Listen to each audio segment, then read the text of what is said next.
Dito sa video na to ay day 20 na sa paglalagay at pagpapandaw ng aking nag-iisang fish trap mga master.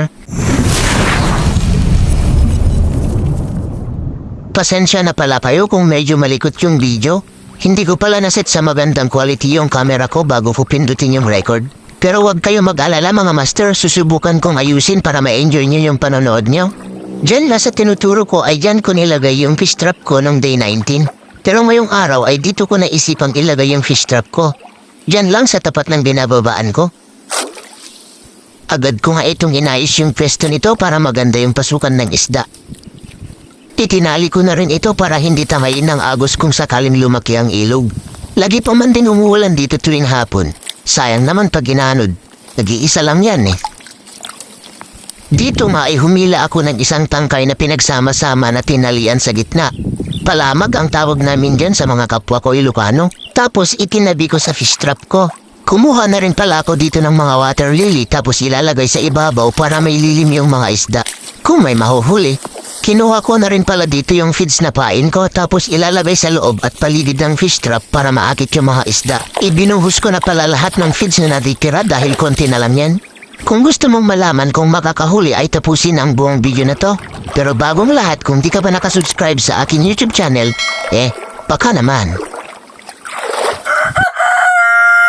The next day. Dito nga ay maaga akong pumunta ng ilog para tignan yung fish trap ko. Nag-aalala kasi ako baka lumaki ang ilog. Ang lakas kasi ng ulan kahapon ng hapon hanggang magdamag dito eh. Kaya dali-dali ko na itong pinuntahan.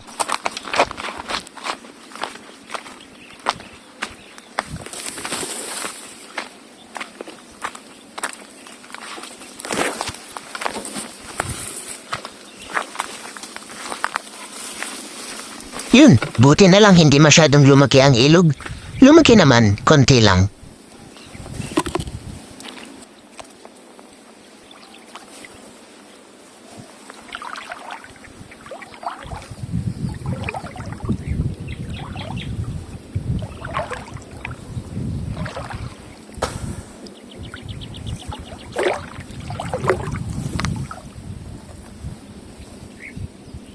Dito nga ay pinagtatanggal ko na yung mga pinaglalagay ko kahapon sa tabi at ibabaw ng fish trap.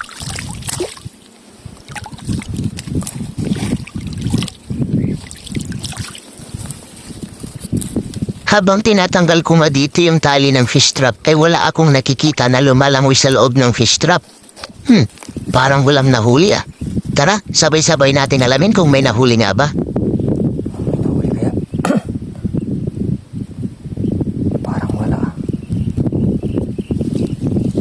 Uy, ang dami. Ang lalaki. Woo, nice one. Ang lalaki. Parang wala tayong i-release ngayon ah. Ang lalaki ng huli eh.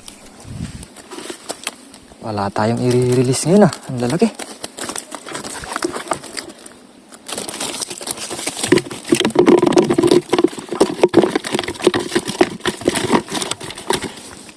Okay, ayos.